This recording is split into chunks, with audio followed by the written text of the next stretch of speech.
Hello, hello. Welcome back to Two Dumbbell Blondes. I'm Lindsay. And I am Kadi, and we are so excited to have you here today. Before we move forward, please don't forget to rate, subscribe on whatever platform you're listening on. And also, we are on YouTube. So if you haven't checked us out there, hop on over to YouTube and subscribe there as well. And if you happen to be watching us right now, we are both in sweatshirts. That's not because it's freezing in Minnesota yet, but it's actually very hot. Yeah, we had some fun this past weekend and custom designed some sweatshirts. So we decided that we would wear them today, but we'll see how long Kadi lasts. She might be taking some clothes off during the show. So, well, we also, if you're watching us on YouTube, we both look a little tired because once we explain to you what we did this past weekend, it'll make sense why we might have some bags under our eyes and look a little tired. And brain's not fully functioning yet. Correct. Yes. So today's episode is going to be recapping Running Man 2024. So we're going to kind of share with you guys what is Running Man. Then we're going to go through just the whole experience of the 3-day event and some top takeaways for us. So, before we get started and we jump into explaining what Running Man is, if you guys have been with us since the first season, you know that I am not a huge fan of running. And so when Lindsay suggested we do this, a few months ago, I was very hesitant, to say the least. And I was like, I don't know, Lindsay. I guess we could go network and meet some cool people, but running, you want me to run? I thought it was a sick joke, but here we are on the backside of it. And I am so grateful that we went, and I'm proud of what we accomplished. So Linz, why don't you kick it off just by explaining a little bit what Running Man is? So I think when people hear Running Man, they think, oh, Burning Man? Did you mean to say Burning Man? And I'm like, no, it's the healthy version of Burning Man. So not concerts all day, not lots of drugs going around. And not in the desert. Not in a desert. Yeah. No. I mean, it's in Georgia, which is warm, but not a desert. So this started last year. I know we've mentioned Jesse Itzler before on this podcast, but he is a serial entrepreneur and he is part owner of a company called All Day Running Co. And this company, All Day Running Co., put on Running Man first time last year. So we were in year 2 this past weekend.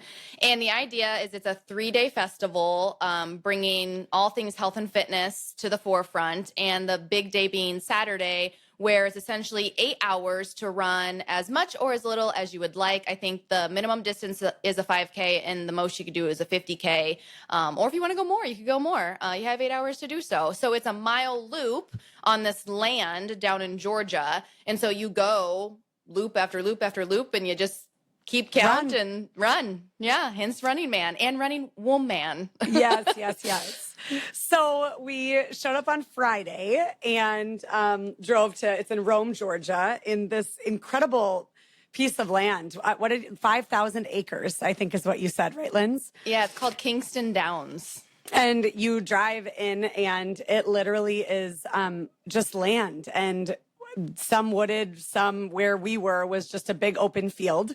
And a lot of the participants decided to camp or glamp. We did not. We stayed in an Airbnb nearby, which I think we were happy we did, and I think we would do that again.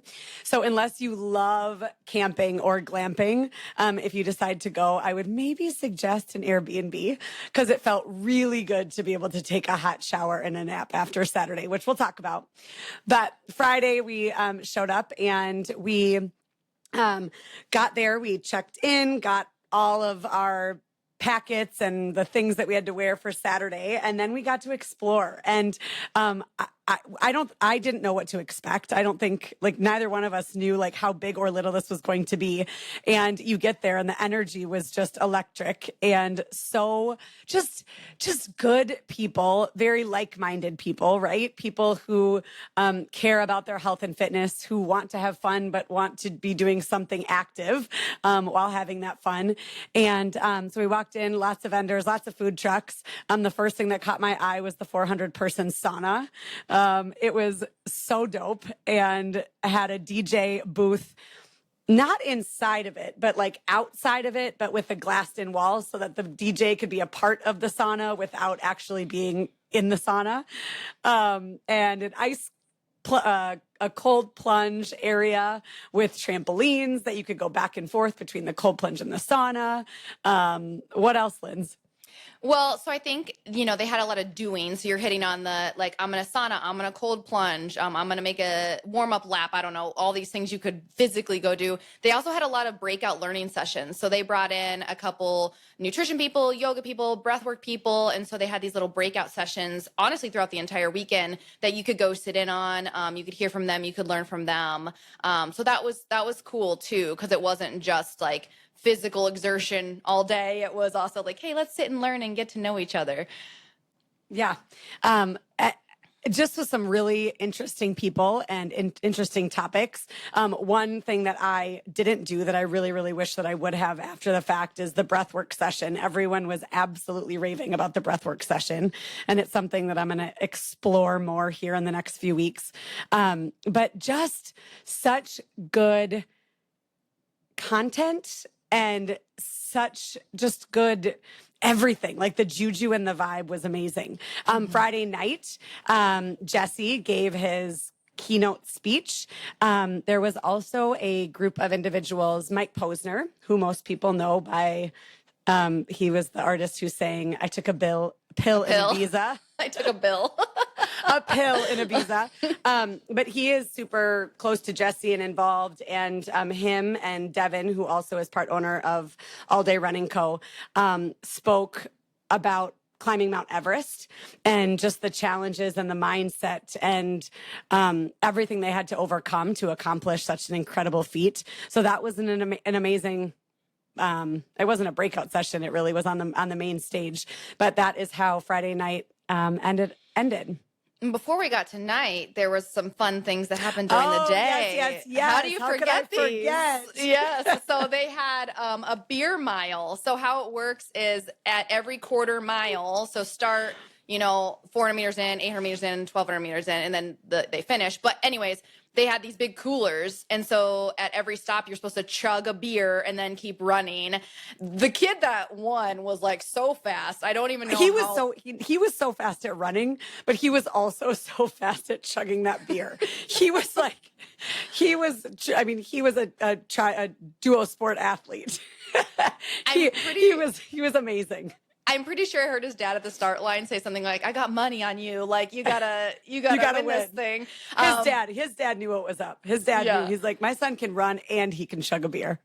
Yeah. We were at the third station though. Like we saw him kick off and then we got to the third station and there was definitely some beer coming back up. Yeah. There was So Lindsay and I did not participate in the beer mile. Although next year, I think that I could I would possibly do it just to like have the experience, but the gun goes off. They slam a beer before they start running. And like Lindsay said, it's every quarter mile. And because it was a mile loop, it wasn't possible to be at every single station. So after they started and chugged the first beer, we ran over to the third station, knowing that was probably where the most action was going to take place.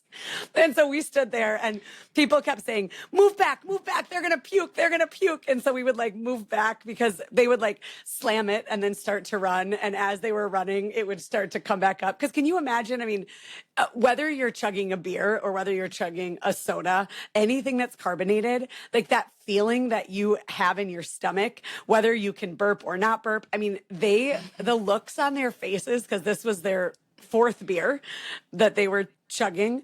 I mean, they were hurting, except for that kid that won it. He was like, I got this, easy peasy. Champ, he's practiced. Yeah. But like you had people that like one of three, either people that made it through but took some time, were throwing up, or like cheated. They like took a little sip and then like threw the rest of it on the ground. They're like, I drank my beer, but we saw them. We know who you are. It was pretty entertaining. Yes. And then Oh, yeah, go ahead. I was going to say the other fun thing that happened outside of the sauna. So there were some guys there. They're known as the Buttery Bros, and they're mostly known in the CrossFit world, but they are just like these fun, goofy guys. And they set up this giant slip and slide. So basically people would come out of the sauna. They had all the water and soap, and they were going. And again, Katie and I did not participate, mostly because every time I heard someone hit the slip and slide, it was like a thud. Yeah.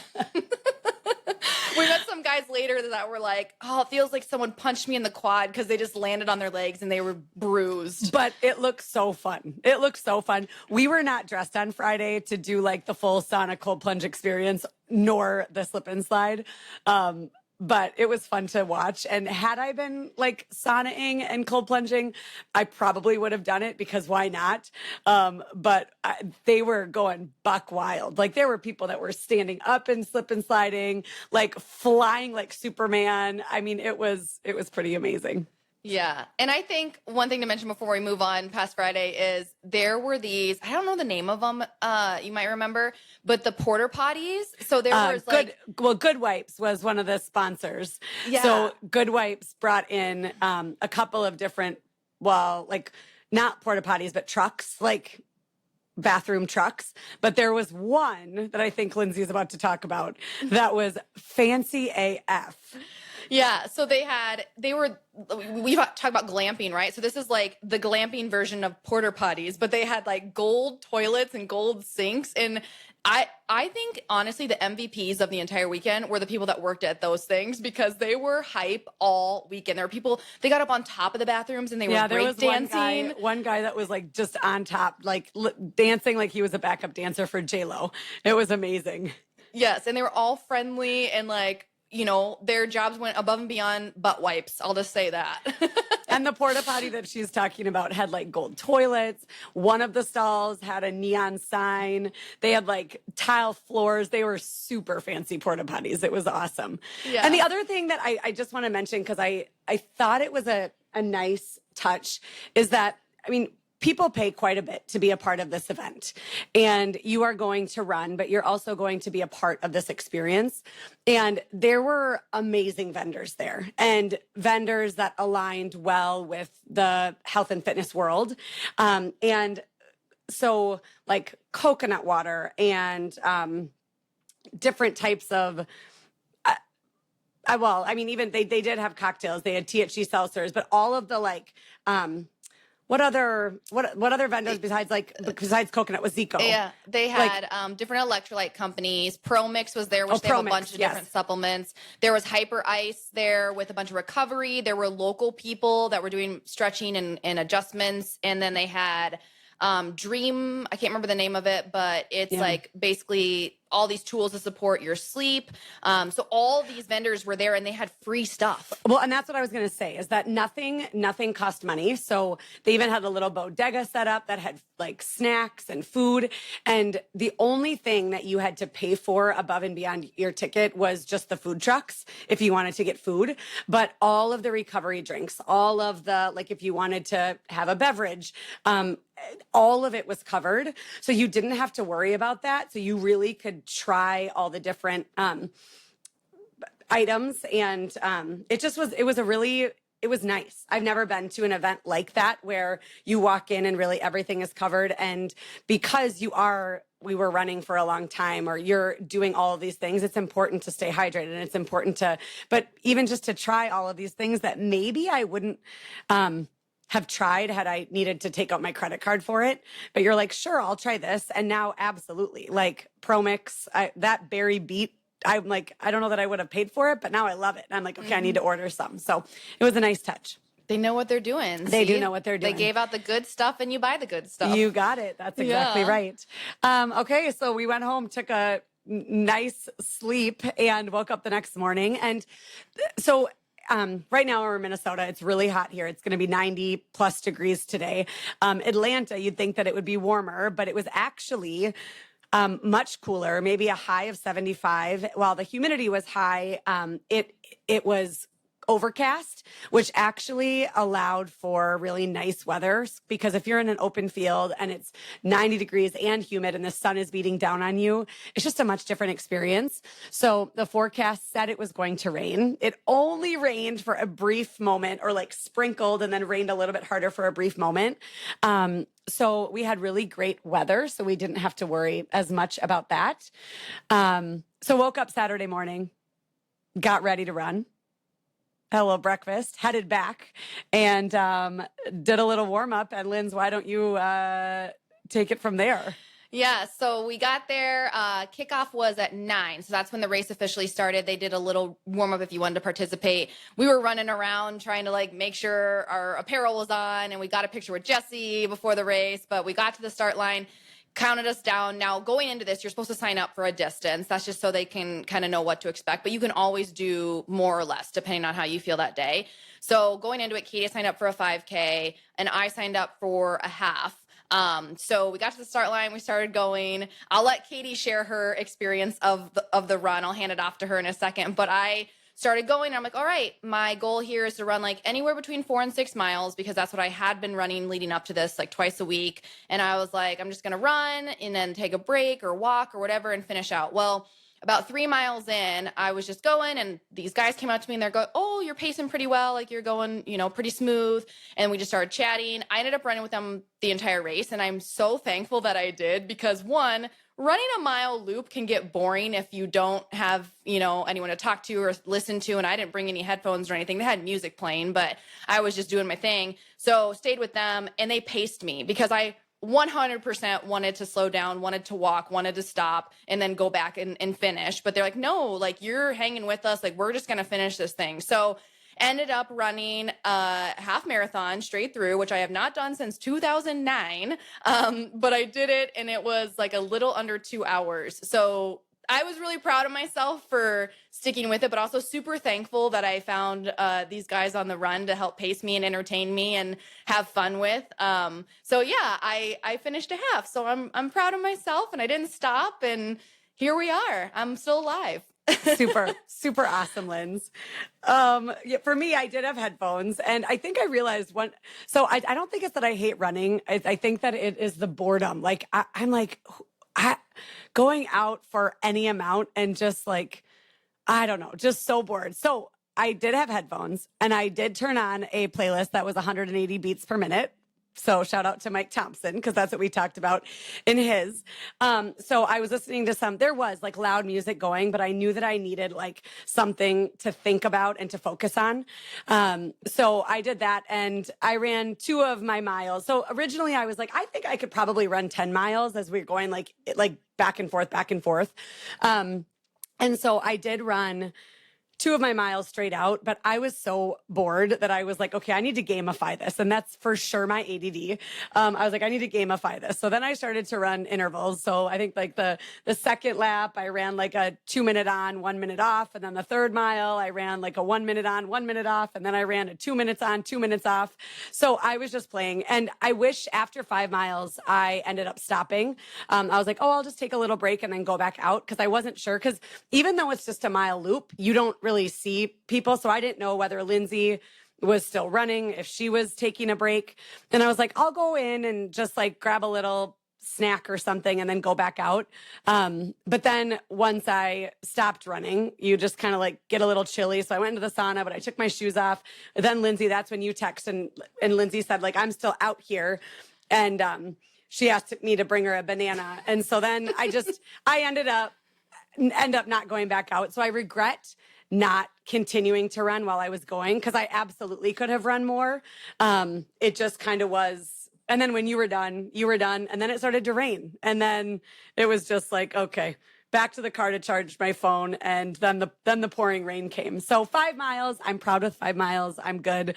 Next year, if we do it again, I will not stop running. I will just continue on and just get it over and done with. Because I think that's what most people did. I mean, the guys you ran with, they ended up going back out because one of them was running the 50K. But I think it's pretty hard to like stop, especially in that environment. I thought more people would like stop and start, and I don't think very many people did. So I'm good with 5 miles though. Yeah. I don't know when the last time I ran 5 miles.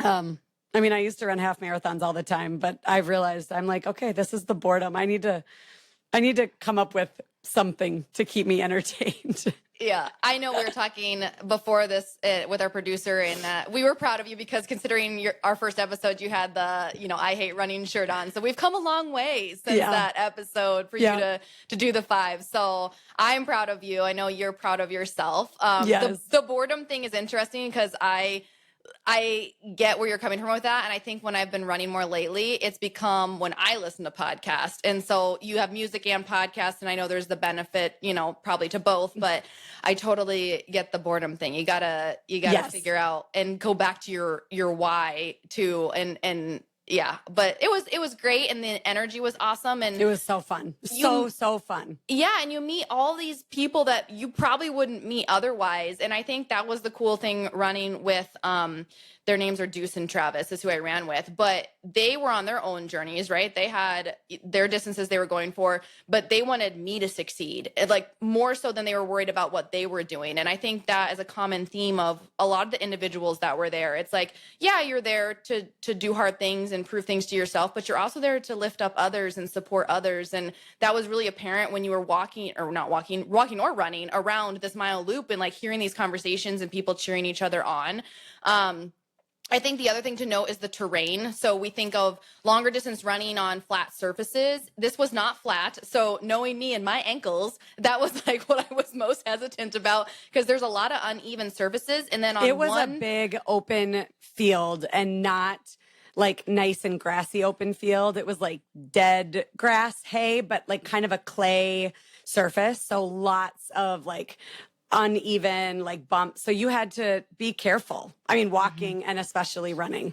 Mm-hmm. And then there was like a little bit of an uphill at one straightaway. And the wind was like directly in your face. Even though it was such a slight incline, that wind and that incline was brutal. Mm-hmm. That was always the side when I went, I was like, okay, Lindsay, head down. Like, let's just go. Yes. So we got done. Like Katie mentioned, it was a little rainy, which felt good for a little bit, but then like you're covered in sweat. So if you've ever sweat and then gone outside, like you get cold and then the combination of the light rain and sprinkles, I'm like, I think I need a hot shower. So going back to thankful we had an Airbnb. Well, first we laid and did the Normatec boots, which was amazing. Much needed and felt so good. Lindsay at that point was totally checked out. I had a whole conversation with the people and they were really cool. And Lindsay like all of a sudden was like, huh? What? Oh, I just came back to life. She was done there for a minute, but she came back. Yeah. And then we went home. Thank goodness to our Airbnb and took a hot shower and we both took naps. And then we woke up and Lindsay was like, I need food, like bad food. Like I feel like hungover, but it's not an alcohol hangover. It's a run hangover and I need bad food. And so, I mean, okay, not that bad, but we went to Chick-fil-A and enjoyed some Chick-fil-A.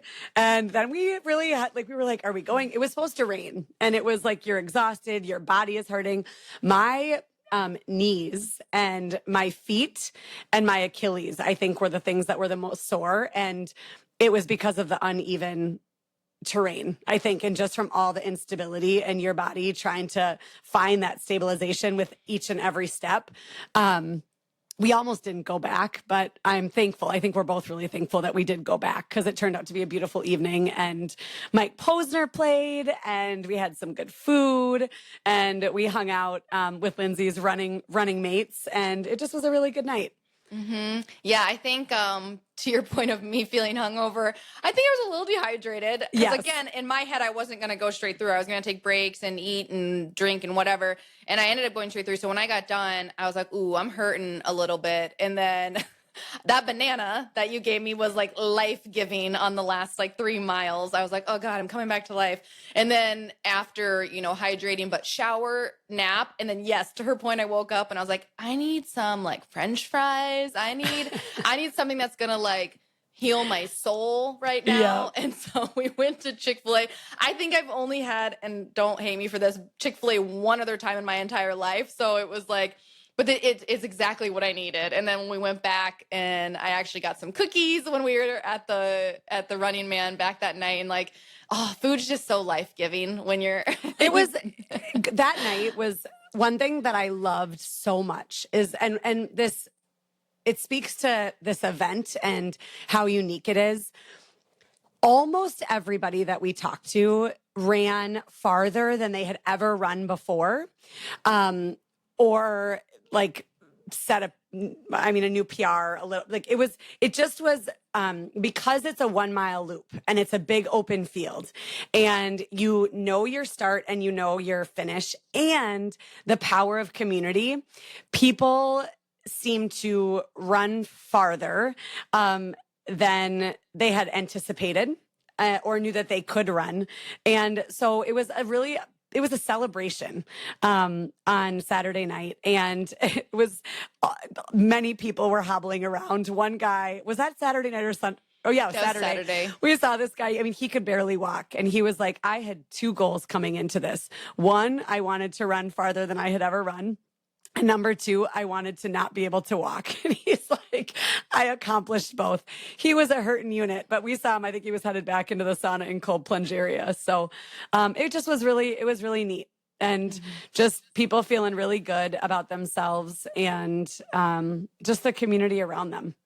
Yeah. And I think you're hitting on, kind of our next topic of what are our takeaways from this. And going into it, like I knew I wanted to do this beginning of the year, and it was more of like a physical thing, right, to do the run. But then also knowing the individuals that are there, like I think it's hard. Like, and I'm going to get real talk here for a second. I went to the gym this morning, and I almost feel like a low today because I think the dopamine and the excitement and the people you're around is like such a high. And then when you come back into everyday life, you're like, damn, like how do I have that every day? And like, I will say we are both in health and fitness, and we are surrounded by great people majority of the time, but it's just different. Like it's on another level. And so you come back from something like that and you're like, oh, like not like life sucks, but you're like, how do I get back to that like ASAP? Because it is such a beautiful thing. The community, it's just the power of people and the power of finding a community that is like-minded and passionate about the same things that you are. Whatever that is. I mean, like you think about like the Renaissance Fair, or you think about like Comic-Con, or you think about Running Man. It's all community based, right? Like the reason why people love it so much is that you are in a community of like-minded people, and it feels so damn good. And so you're absolutely right, Lindsay. When you like are when you are somewhere where you feel accepted, seen, like you can be yourself, and then you walk away and you're like, okay, my life is awesome, but I don't have, we thought maybe there were 500, 600 people there. It's just a powerful, powerful thing. So we've talked a lot about like, you want to get started, you want to do something different, like go immerse yourself in a new community or a club that will allow you to do that. This just shows and proves that. And I think it's that whole analogy too, if you've ever heard of the water bottle. Like a water bottle could be 99 cents at a gas station and $5 at the airport. And it's not that the water bottle changed, it's the environment that it's in. And I think that goes for us too. Like a lot of times in my everyday life, I feel like I'm the one kind of like being the light or being the motivation or whatever for people. And so you're giving a lot. And then when you go to something like this, like people are investing in you and they believe in you, and they don't even know you. They just like know you as a human can do so much, and you can do hard things, and like they're going to be there to support you. So it's just beautiful, and it's hard to explain until you're in an environment like that. But then you come back to you're like, damn, like how do I get those people in my life all the time? And not to say that they're not there, but it's not every day, and it's not all people, right? Well, the one thing is hopefully we will have some of the amazing humans that we met on the podcast. So we already have a list and have reached out. And so hopefully you guys will be hearing from some of them, because just such incredible stories and things to share from the people that we met. So I'm really, really grateful. coming back full circle to the beginning, while I was very skeptical about going and just like, is this really what I want to spend my money on? And I mean, even more importantly, my time. I'm really glad that we did it and would do it 100 times over. Mm-hmm. Yeah. So I want to say thank you, Kadi, for coming with me, because I don't know if I would have gone by myself, because that is definitely a scary thing. And I just want to say thank you. Like, if anyone is listening to this from All Day Running Co. or from any of the, vendors or sponsors that help put on this event. And thank you to Jesse. Thank you to Devin.